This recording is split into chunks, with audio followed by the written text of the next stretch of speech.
السلام علیکم۔ اب تک کی خبروں کے ساتھ میں ہوں وقار حیدر۔ سب سے پہلے اہم خبروں پر ایک نظر۔ شی جن پنگ کی ہسپانوی وزیر اعظم پیڈرو سانچیز سے ملاقات۔ شی جن پنگ کا ویتنام، ملائیشیا اور کمبوڈیا کا سرکاری دورہ خطے اور دنیا کے امن و ترقی کو نئی طاقت بخشے گا، وزارت خارجہ۔ اگر امریکہ چین کے حقوق اور مفادات کی سنگین خلاف ورزی جاری رکھتا ہے تو چین بھرپور جوابی اقدامات کرے گا، چینی وزارت تجارت۔ اور اب خبریں تفصیل کے ساتھ۔ 11 اپریل کو چینی صدر شی جن پنگ نے بیجنگ میں چین کے دورے پر آئے ہوئے ہسپانوی وزیر اعظم پیڈرو سانچیز سے ملاقات کی ہے۔ شی جن پنگ نے نشاندہی کی کہ اس سال چین اور اسپین کے درمیان جامع اسٹریٹجک شراکت داری کے قیام کی 20ویں سالگرہ ہے، اور چین اسپین کے ساتھ جامع اسٹریٹجک شراکت داری کو فروغ دینے کا خواہاں ہے جو زیادہ اسٹریٹجک اور ترقیاتی توانائی سے بھرپور ہو۔ چین اور اسپین کو منصفانہ اور معقول عالمی گورننس سسٹم کی تعمیر کو فروغ دینے کی ضرورت ہے۔ موجودہ حالات میں چین اور یورپی یونین کو شراکت داروں کے تعلقات اور کھلے تعاون پر عمل کرنا چاہیے۔ شی جن پنگ نے زور دے کر کہا کہ ٹیرف کی جنگ میں کوئی فاتح نہیں ہے اور دنیا کے خلاف جا کر خود کو الگ تھلگ کر لیا جائے گا۔ 70 سال سے زائد عرصے سے چین کی ترقی کا انحصار کسی کے تحفے کے بجائے ہمیشہ خود انحصاری اور سخت محنت پر رہا ہے۔ کسی بھی بلاجواز جبر سے ڈرنا تو دور کی بات ہے، اس سے کوئی فرق نہیں پڑتا کہ بیرونی ماحول کیسے تبدیل ہوتا ہے۔ چین خود اعتمادی کو مضبوط کرے گا، اپنے عزم کو برقرار رکھے گا اور اپنے معاملات کو اچھی طرح سے چلانے پر توجہ مرکوز کرے گا۔ چین اور یورپی یونین دونوں دنیا کی بڑی معیشتیں ہیں اور اقتصادی گلوبلائزیشن اور آزاد تجارت کے بھرپور حامی ہیں۔ چین اور یورپی یونین کو اپنی بین الاقوامی ذمہ داریوں کو پورا کرنا چاہیے، معاشی عالمگیریت اور بین الاقوامی تجارتی ماحول کا مشترکہ تحفظ کرنا چاہیے اور یک طرفہ غنڈہ گردی کا مشترکہ طور پر مقابلہ کرنا چاہیے۔ نہ صرف اپنے جائز حقوق اور مفادات کا تحفظ کرنا بلکہ بین الاقوامی عدل و انصاف کو برقرار رکھنے اور بین الاقوامی قوانین اور نظم و نسق کو برقرار رکھنا چاہیے۔ سانچیز نے کہا کہ یورپی یونین کھلی اور آزاد تجارت پر عمل پیرا ہے، کثیر الجہتی کو برقرار رکھنے کے لیے پرعزم ہے اور یک طرفہ محصولات کی مخالفت کرتی ہے۔ اسپین اور یورپی یونین بین الاقوامی تجارتی نظام کے تحفظ، ماحولیاتی تبدیلی اور غربت جیسے چیلنجوں سے مشترکہ طور پر نمٹنے اور بین الاقوامی برادری کے مشترکہ مفادات کے تحفظ کے لیے چین کے ساتھ مواصلات اور تعاون کو مضبوط بنانے کے لیے تیار ہیں۔ 11 اپریل کو چینی وزارت خارجہ کے ترجمان نے بتایا ہے کہ کمیونسٹ پارٹی آف چائنا کے جنرل سیکرٹری اور چین کے صدر مملکت شی جن پنگ، ویتنام کی کمیونسٹ پارٹی کے جنرل سیکرٹری تو لام اور ویتنام کے صدر لونگ کونگ کی دعوت پر 14 سے 15 اپریل تک ویتنام کا سرکاری دورہ کریں گے۔ اسی طرح ملائیشیا کے بادشاہ سلطان ابراہیم سلطان اسکندر اور کمبوڈیا کے بادشاہ نوردوم سیامونی کی دعوت پر چینی صدر شی جن پنگ 15 سے 18 اپریل تک ملائیشیا اور کمبوڈیا کا سرکاری دورہ کریں گے۔ 11 اپریل کو وزارت خارجہ کے ترجمان لین جین نے پریس کانفرنس میں کہا کہ ہمسایہ ممالک کے ساتھ تعلقات چین کی سفارتکاری کی ترجیحات ہیں۔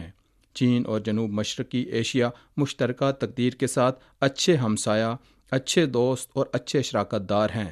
یہ دورہ صدر شی جن پنگ کا رواں سال کا پہلا غیر ملکی دورہ ہے جو ویتنام، ملائیشیا، کمبوڈیا اور آسیان کے ساتھ چین کے تعلقات کی مجموعی ترقی کو فروغ دینے کے لیے انتہائی اہمیت کا حامل ہے اور علاقائی و عالمی امن و ترقی کو نئی طاقت بخشے گا۔ ترجمان کے مطابق یہ دورہ چین اور ویتنام کے درمیان سفارتی تعلقات کے قیام کی 75ویں سالگرہ کے موقع پر ہو رہا ہے اور چین ویتنام کے مابین ساتھیوں اور بھائیوں کی روایتی دوستی اور چین ویتنام ہم نسب معاشرے کی تعمیر کو فروغ دینے کے لیے ویتنام کے ساتھ کام کرنے کا منتظر ہے۔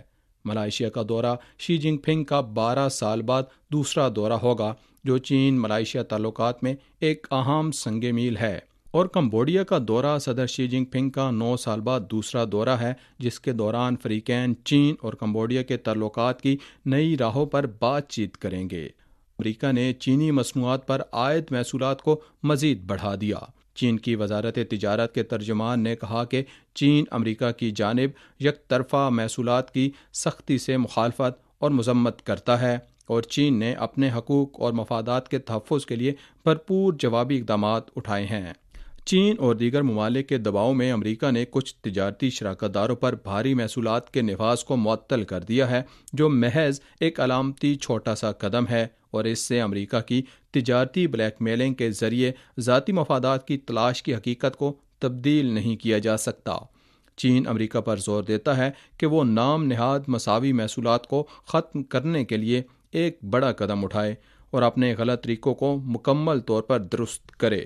امریکہ کی جانب سے چین پر عائد کیے جانے والے حد سے زیادہ محصولاتی عدد اب کھیل بن چکا ہے، اور ان کا کوئی عملی معاشی معنی نہیں ہے، جس سے امریکہ کی جانب سے محصولات کو ہتھیار بنانے، غنڈہ گردی اور جبر میں ملوث ہونے اور انہیں مذاق بنانے کے ہتھ کنڈوں کو مزید بے نقاب کیا جائے گا۔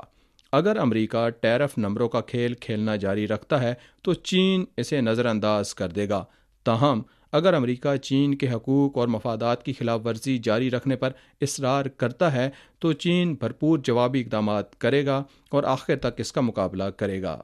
ورلڈ ٹریڈ آرگنائزیشن کی ڈائریکٹر جنرل انگوجیا اوکونوویلا کا حال ہی میں ایک مضمون شائع ہوا ہے جس کا عنوان ہے امریکہ تجارت کا سب سے بڑا فاتح ہے۔ اس مضمون میں تفصیلی اعداد و شمار کے ذریعے یہ ثابت کیا گیا ہے کہ امریکہ نہ صرف عالمی تجارتی نظام کا فائدہ اٹھانے والا ملک ہے بلکہ خدمات کے شعبے میں بھی اسے واضح برتری حاصل ہے۔ مضمون کے مطابق امریکہ کا تجارتی نقصان کا نظریہ سراسر بے بنیاد ہے۔ ورلڈ ٹریڈ آرگنائزیشن کی ڈائریکٹر جنرل کے فراہم کردہ اعداد و شمار کے مطابق 2023 میں امریکہ کی خدمات کی برآمدات نے 1 ٹریلین امریکی ڈالر سے تجاوز کیا، جو عالمی خدمات کی تجارت کا 13% ہیں۔ بڑی معیشتوں کے ساتھ خدمات کے شعبے میں امریکہ کا تجارتی سرپلس زیادہ ہے، اور 2024 میں اس کا کل سرپلس تقریباً 300 ارب امریکی ڈالر تھا۔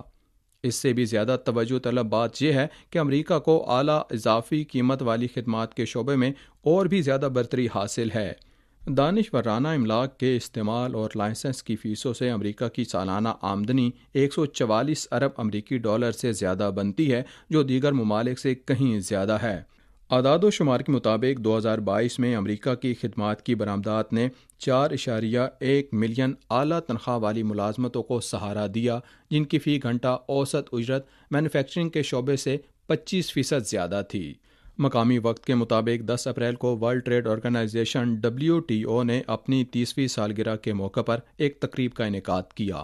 افریقی، کیریبین اور بحر الکاہل خطے کے ممالک کے گروپ ACP کے نمائندے بارباڈوس، افریقی گروپ کے نمائندے موزمبیق، یورپی یونین، برطانیہ، انڈونیشیا، جنوبی کوریا، پیرو، برازیل، نیپال، جاپان، چین اور روس سمیت WTO کے ارکان نے اپنے اپنے بیانات میں کہا کہ عالمی تجارت کو یک طرفہ محصولات کے چیلنج اور بڑھتی ہوئی غیر یقینی صورتحال کے خطرے کا سامنا ہے۔ انہوں نے عدم امتیاز سمیت WTO کے بنیادی اصولوں پر عمل کرنے کی اہمیت پر زور دیتے ہوئے مطالبہ کیا کہ WTO کی مرکزیت اور قواعد پر مبنی کثیر الجہتی تجارتی نظام کو برقرار رکھا جائے، ٹھوس اقدامات کے ذریعے WTO اصلاحات کو فروغ دیا جائے اور WTO کی 14ویں وزارتی کانفرنس کی کامیابی کو یقینی بنایا جائے۔ اشیاء کی تجارت سے متعلق WTO کونسل کے سالانہ اجلاس میں چینی نمائندے نے کہا کہ امریکہ کی جانب سے پیدا کی جانے والی افراتفری مستحکم ترقیاتی ماحول کو تباہ کر رہی ہے، جس پر مختلف ممالک کے کاروباری ادارے اور تمام اراکین بالخصوص ترقی پذیر ارکان کا انحصار ہے۔ انہوں نے کہا کہ چین قومی سلامتی کے تصور کے بے جا استعمال کی سختی سے مخالفت کرتا ہے۔ اقوام متحدہ میں چین کے ناظم الامور گینگ شوانگ نے 10 اپریل کو شام کے بارے میں سلامتی کونسل کے ہنگامی اجلاس سے خطاب میں گزشتہ ہفتے شام پر اسرائیل کے فضائی حملوں کی مذمت کرتے ہوئے اسرائیل پر زور دیا کہ وہ فوری طور پر حملے بند کرے اور جلد از جلد شامی علاقے سے دستبردار ہو۔ گینگ شوانگ نے کہا کہ اسرائیل کے اقدامات نے بین الاقوامی قوانین بلکہ شام کی خود مختاری، وحدت اور علاقائی سالمیت کی سنگین خلاف ورزی کی ہے۔ چین شام کی عبوری انتظامیہ پر زور دیتا ہے کہ وہ ساحلی علاقوں میں پرتشدد واقعات کی تحقیقات کو شفاف اور ذمہ دارانہ انداز میں آگے بڑھائے۔ یہ تھی اب تک کی اہم خبریں۔ وقار حیدر کو دیجیے اجازت۔